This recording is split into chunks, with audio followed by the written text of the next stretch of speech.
After the third onshore, the onshore, who is in the best speed at the moment, is William Fox-Pitt with Burton, owned by Harold G and Catherine Witt. This one in very positive fashion as he flies the Olympic table at 3. With her own milk up there by cooperating have a quiet year. The market has been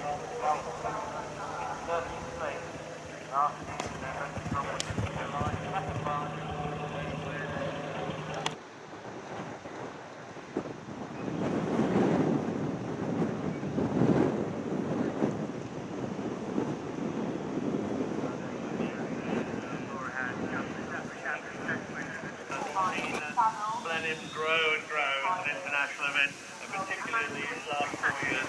Okay, for a long time. He had a second placing in the CIC at Tattersalls in the sprint. He's on the Australian Rio squad, and now he comes to the horse and rider Pheasant Clucker. He's cleared that. And now through both of the front corners. With Ruth Honey's Fernhill Quality Street complete their round. That looked a nice round. It was very accurate. It was a lovely rhythm. Perhaps not quite so quick as Paul Tatner's, so maybe there'll be a bit of movement at the top of this class.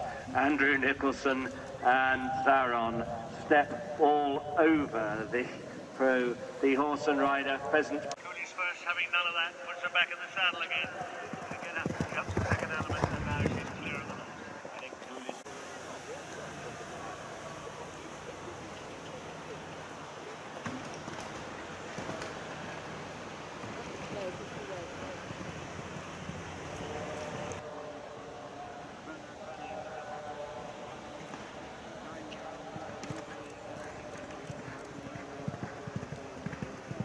Nicky Brake and Cooley's first jumped the Olympic table at event 3.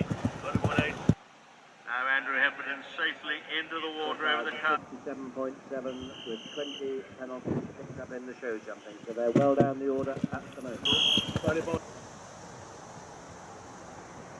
Adagio racing you through the Dubon, the Ariat Dubon with Kate Harley, Volleyball Ace and Andrew Heffernan. They've jumped the first 3. Seems to be good, settled down now. Adagio as they come to the Macmillan coffee morning table. Macmillan, of course, the charity here at Blenheim. If you haven't put anything in those green collection buckets, please do. They do such a tremendous amount of work, and it is to commemorate Juliet Brindley, who was very much involved with Blenheim for many years. Star Witness and Tina Cook right at the end of the course now, coming to the Cotswold Limestone houses. And gets 2 really good jumps there. This has been a very impressive Abingdon and Whitney College Bar.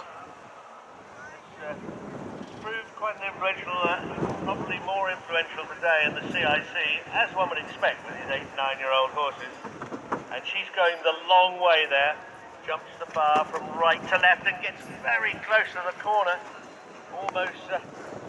almost runs out and almost kneels on it as well. But anyway, they've Kevin now with Ruth Honey's Fernhill Quality Street, going down to the causeway. big jumps over the stone houses at 19. Tina Cook and Star Witness over the protected deck. Tina, of course, was 3rd here last year with the homebred Genova News, a horse that went so well for her at Burley last week. Austin O'Connor, foot perfect through the big saddle right now. No way can he go to the corner where most of them have been going, so we had to circle around the fence and jump the left-hand corner, so that picks up 20 penalties. And now a new leader, Olivia Wilmot and Zebedee DePoiga. They have no jumping penalties, 6-time penalties, and they take the lead. So many have.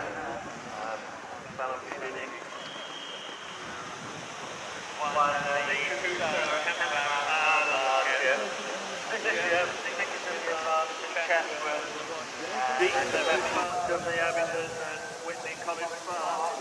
They jump it well enough, but they jump very deep, and now they go into the water over the Kasha crossing. Well, Giles and I were just doing the pat about the Junior European. Things have changed there. We hear that young Will Furlong. That's the Biffa Bin finale, and they're clear over that to finish. Ebedita Berger has jumped the protection decks, and he's now jumped the horse and rider, Fox-Pitt, jumps the first of the Fidelity corners, and the second, jumps them very well indeed.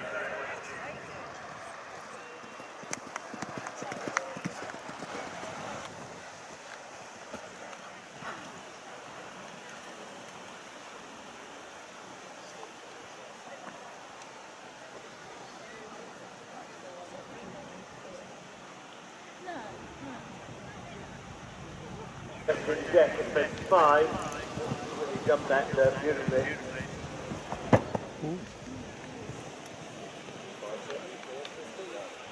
A wide track, Irish Greg Horn. Out there to keep this going, keep the event going, keep Ian Wills and Say I Do running as they jump them.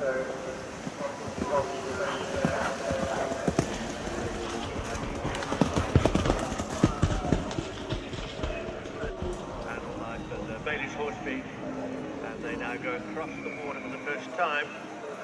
Through the Shire of the Equestrian Wooded Hollow at 8. Well, Cooley Masterclass down to the area at Dupont, taking the direct route, it looks like, with Oliver Townend, and they hold their line very nicely. Oliver Townend, which is Angela Hislop. And Rush Corners at 7. Cooley Masterclass, Oliver Townend, as they go up through the woods. To the Shires Equestrian, Wooded Hollow, rail, ditch, rail, rail one side, ditch two sides, the rail on the exit, all on a straight line. Relatively easier for the CIC 8 and 9-year-olds. Very well all day so far. There you go, across the causeway, up the other side, and on to the Shires Equestrian Wooded Hollow. At the other end of affairs, coming under bloods on the golden column. 1.7 plus hours, 3 down, so jumping 12 to add. Not the neatest of jumps coming out of the Shires Equestrian Wooded Hollow at 8. Looking very nicely in the space project.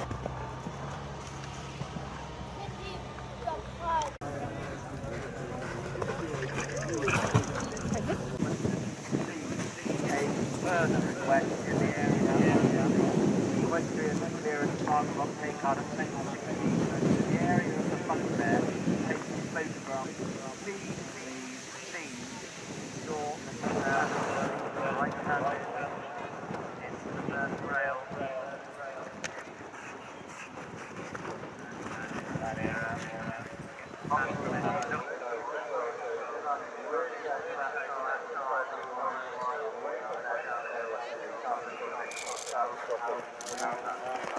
He did in good style, and they're already coming out of the woods at the Shires Equestrian Wooded Hollow. And there's been some exclamations here. What was that all about, Spencer? Just on their way home, still a rebound at 11. Then it's the Archer crossing. Water, out to water, then the 70, multi-acid, multi-fence 13A and B. 15 here in this CIC 3-star class last year. Clear the first 5 now, and the Pheasant Plucker at 6, still a rebound, and Sarah Ennis. Alexander Bragg, this 8-year-old gelding, Graf Liberty, coming to the Bates saddle rack. Mark Todd, meanwhile, and Fernhill Thames are rounding. Mark Todd beating William at Fox-Pitt. We're getting very excited back here. William Fox-Pitt at the Rico's log pile at 10. Christopher Burton at the Bates saddle rack. Jump right on the ground, and so far Redpath Ransom answering all the questions. Brett Farkai and Leonard Gorence at the last now. They picked up an unfortunate 20 penalties at the Dodson and Horrell grain store, but they're home. Galloping in the manner of a contender at the finish at the Cheltenham Festival. He crosses the road and sits up to get control as he comes to the first of those Cotswold stone houses. And he gets a little close to the second. He'll be pleased to see that behind him.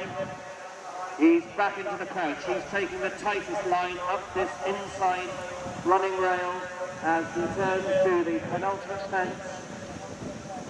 The Bates saddle rack combination. He hasn't taken a pull yet. He just sits up now as he comes into the area around the jump. Up the bank he goes, sees his stride, and he's over the first and the second. Mighty close to the second, but he's really got his foot to the floor. And it's the Biffa Bin finale. He's over, and what a round for William Fox-Pitt. Remember, 3.7 time penalties all left.